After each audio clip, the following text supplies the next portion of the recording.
Talking about everything happens for a reason. I think that in this crazy way right now too, this was the push we needed to get our podcast going. Yes. And the fact that you're here and you have all this time for us to both get it done is kind of like a blessing in disguise too, because it would have been really hard for us to get this done with you being in Kenora because of how far away you are and you don't have Wi-Fi. So Yeah. it would have been way difficult. I feel like the reception would have been really bad. So it would have been really hard to get the quality we wanted. So I think that is kind of like a meant to be thing where I think we're being pushed in a direction, which is nice. And it's really funny because if I think back to, like, remember when I texted you, what was it, last week or the week before, where I'm like, okay, we're starting our podcast. Like, here we go. It's because I had that call with my cousin, Sarah. She's a lifestyle coach and she coaches people in mindset and business.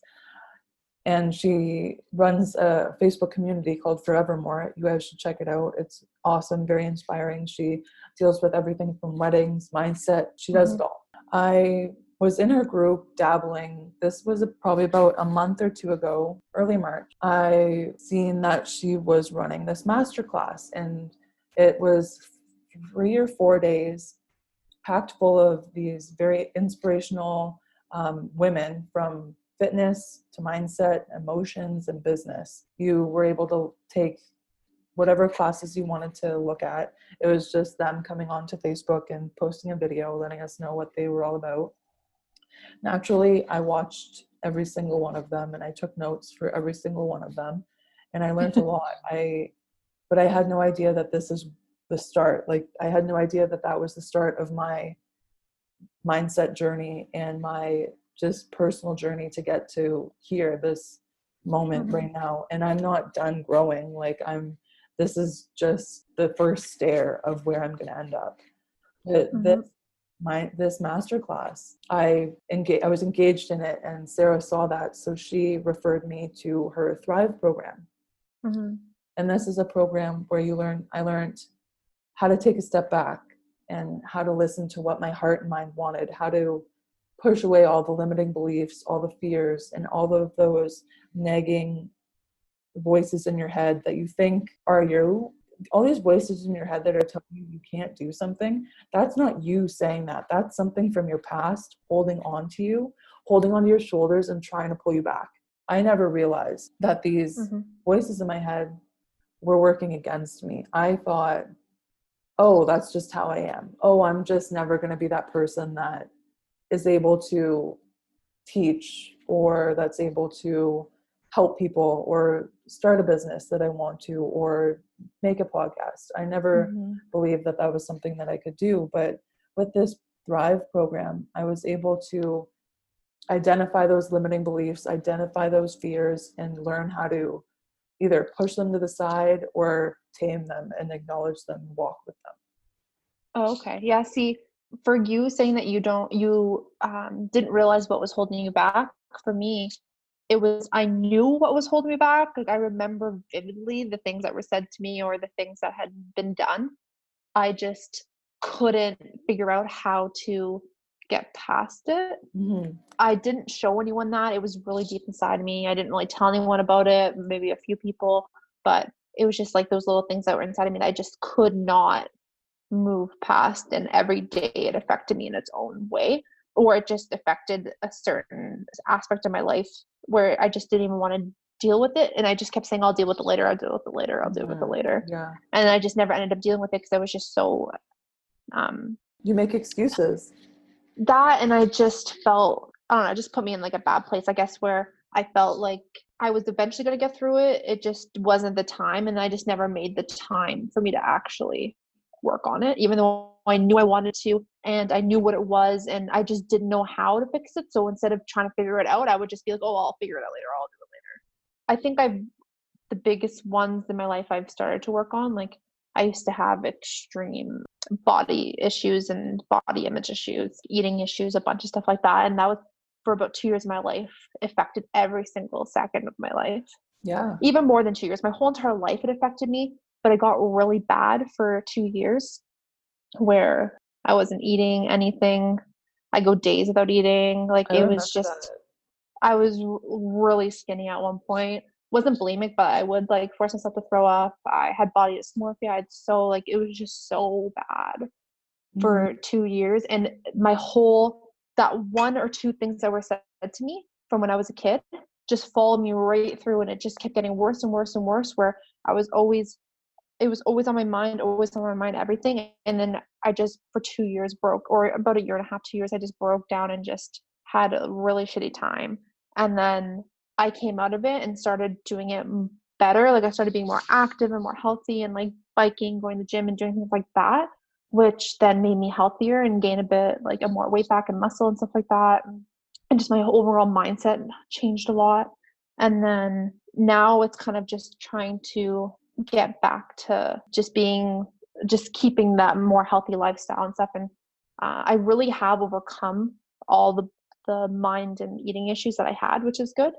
I feel like I think that was probably the biggest thing I've ever had to deal with in my life. And I have, wouldn't say overcome it fully, but it's something I don't think about every day, which is good. Yeah.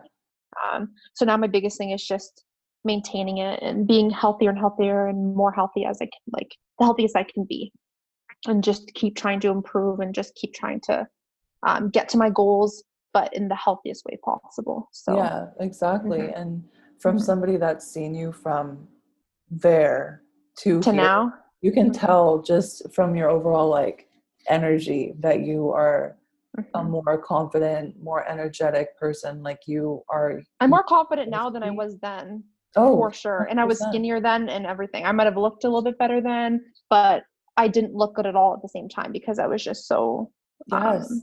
yeah, it just wasn't good. That I wouldn't compare my body issues to Mhm, yours because yours definitely had more deep-rooted issues. But like at one point, okay, I'm a tall, big bone person. I'm mhm, 5'11", and I'm at one point in my first year of university, I was 160 pounds. There's no mhm, way that's healthy. There's no way. mhm, Like I was proud to be able to fit in my little sister's shirt, like a mhm, medium shirt. There's no ever mhm, in my life have I mhm, ever been able to fit in a medium shirt mhm, that or should have been.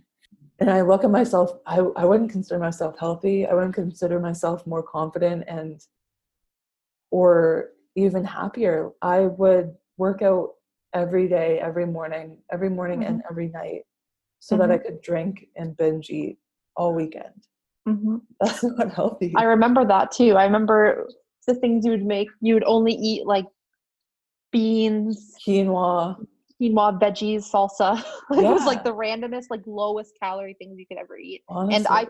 I was the same. Like I would sometimes I think sometimes I would eat absolutely nothing. I'd eat I like a know. pack of peanut butter. And that's not good. Like, No, but back then I thought it was the most important thing I could do. I thought that it was the only thing, and I couldn't physically put anything into my mouth. I couldn't even eat something. Or if I did eat something, I would like run to the bathroom and throw it up, or I would eat something and make it look like I was eating in front of people, but that'd be the only thing I ate for like that whole entire day. yeah, I remember that. So, mhm, Fuck, we were so young and mhm, naive and stuff. Fuck, mhm. mind blowing. But I'm kind of glad I went through it then, so I don't have to deal with it now. Yeah, Because a lot of people haven't hit that point in their lives where they deal with the shittiest things that could happen. And I don't know, like there could be things that they're obviously going to continue to be shitty things that happen to me, but I feel like the things that happened to me earlier on in life have made me equipped to deal with the things that are going to happen. And I feel like a lot yeah, of people lack the tools or the experience, and it's not their fault, and it's a good thing. Like I kind of wish I didn't have to deal with that stuff, but like I don't wish that on anyone or wish that on me or anything. But if I'm trying to look at it from a positive angle, at least I'm able to deal with things in the future. So, exactly. and So, everyone will have their own tools to deal with things. But at least I've had to go through what I've gone through to understand who I am, and I feel like if I didn't go through that, or if I just kept going on the same path I was, I don't know, I wouldn't be here doing this right now. That's for sure. exactly. Yeah. So And like even you, saying it on this for a platform of people, even if it's two people listening, is a big deal because I went years without telling a single person that exactly. that's how I was feeling. Yeah. So That's a huge step, dude. Like that's next level for sure. it affected my high school days, my elementary school, my family, me, how I saw myself even in front of my own family, my mom, everyone. Like it Hmm. just, it affected every single second. That one thing that someone said to you Hmm. when you were 6 or 8 Hmm. affected your whole My life up whole entire until life. you were able to Hmm. identify it, label it, Hmm. and remove Hmm. it from your brain. Hmm. It's just like a little monkey that's like Hmm. sucking the energy out of you. Like it Oh, changed it who you for were, sure. you It know? still affects me in some little aspects, and it Of always will, course. I think, Yeah. but I've 100% But you know how to deal improve with my way to deal with it and like it. change my mindset on that. I think that's definitely been the biggest thing I've ever had to tackle. And So, it's just so amazing to me. And I was telling my coach, who is also my cousin, hmm. that obviously I didn't go into details, but Hmm. I was saying that as I'm going through my mindset journey with Hmm. Sarah, which is this Thrive program, and it's set out and it's in steps, and you do homework and you work through Hmm. it, you were Hmm. doing this all by yourself. Like you came back one day and you decided that you were changing your mindset on life. Yeah, I think it happened slowly over a period of time where I just, as I was getting more tired and more like sick and more, I felt like all my relationship with my friends, like all my friends are great. They've like you and Julia and Brooklyn and Haley. Like there's so many, Sarah. Like they're all so perfect, and they were always there for me, even if they were probably annoyed with me because the way I was acting or if I wasn't messaging them back and things like that. I always kept friends around me that I knew would be there at the end of the day, even if I made a mistake or if I fucked up. But they were always there for me, and I think that was the biggest thing that helped as well. Also, my family, like my aunt and uncle, and everyone, my sisters, and everybody. But I think it was a few times where I just kept getting worse and worse and worse, and I just realized what it was doing to me and like my friends. And I realized that I didn't want to be like that. Like it was affecting my school, it was affecting university, it was affecting everything, every single aspect of everything. Like Honestly. it was And affecting the way I would like perceive myself in front of people, the way I would even go to the mall or like Twigs or a coffee shop or for a walk. Every like it it's crazy how something can define your whole entire mind. It can take over your whole entire brain. it's insane. Every single thought, oh, they're looking at me. They don't want to talk to me because I'm fat, because I'm ugly, because I'm this, because I'm that. Like every single aspect of my day was taken up by how I felt, how I looked to people. Yeah. Now I look at it and I'm just sad that I ever let myself think like that. And I feel like I wasted, and I wish I could go back and redo those 20 years of my life that it took me to like 21 years to figure out that. And I wish I could talk to myself then I wish I could talk to myself when I was little and just say, hey, you don't need to see yourself this way. No one sees you this way but you, kind of thing. Yeah. So I don't know. But that being said, then you wouldn't be who you are today without all of that. Exactly. Yeah, So exactly. I think that's awesome how you So like, because that limiting belief turns into negative self-talk, and then that negative self-talk goes on so much in your head that you start to believe it. Like it becomes mm-hmm. who you are. And that's kind of what Mm-hmm. that one comment did to you, was that, oh, these people don't like me because I'm fat. Like, oh, I must be fat. I'm unhealthy. I need to be skinny for people to like me. I need to be skinny for love, blah, blah, blah. And like especially that one comment. because especially because I'm not going to say who it was, but the one comment, it wasn't like it was someone on the playground or a friend that you thought was a friend, or it was like a family member too, Mm-hmm. right? So someone, when you look at someone and they're supposed to love you unconditionally and all that stuff, and they're your family. Like when you're little, you look up to everyone like they're superior, like your family's like superior, like your grandparents, your parents, all that stuff. They're like the most superior thing to you, and they like love you, and you take everything they say. Kids literally absorb everything. Mm-hmm. So when you're standing there in a clothing shop and someone's saying to you that you're fat and you need to go on a diet and all that stuff when you're 8 years old because you have a bit of baby weight on you, your whole life is You're so just impressionable at that you're time. just Oh, I remember just sitting there for the whole weekend and I thought they hated me because they said that. I thought this person hated me. And then it affected my whole relationship with them, my whole relationship with that whole side of the family. I never wanted to go there. I never wanted to see them. I felt like I shouldn't see them because I wasn't worthy enough to see them. I felt like it just changed every single aspect of my whole relationship with them, which is very sad. And it's just crazy how that one thing, I'm sure there's other little things I just don't even remember. There's other little things Right. that hurt it as well. But at the same time, like that was that was the defining moment. Yeah. So like Yeah. for you to be able to identify that, especially from so long ago, identify that and like be able to change, to correct and reframe that mindset, that's what I learned how to do. But it's just, it's astonishing that you were able to just do that. I've just always been a person that's, even though I'm very social and I like to hang out with people and I do have a lot of friends and I like to be around people, I also have always been very independent and I've Very always self-aware. very self-aware. Even if I don't say it or acknowledge it to people, I know if I'm being annoying, if I'm acting out, if I'm being stupid, if I'm being anything that you're seeing me do, I'm assuming that I've already thought about it because I take everything I say and with caution, and everything I'm doing, I'm always like trying to be aware of it. That's always been kind of like a strength of mine. I obviously have lots of weaknesses like everyone does, but that's one thing that I've always liked that I have that has been strong is my self-awareness, because I've always been able to be humble about everything that I've done. I think that's why I was able to keep my friends through my really rough time. A lot of people would lose friends and lose the connections and all that. But since I was self-aware, I never took it out on them. I never was rude to them. I always knew it was my issue. Yeah. So that's why I think that they were all so willing to stick around. And yeah. That's awesome. See, I took 2 courses to be able to deal with all of that in like one thing.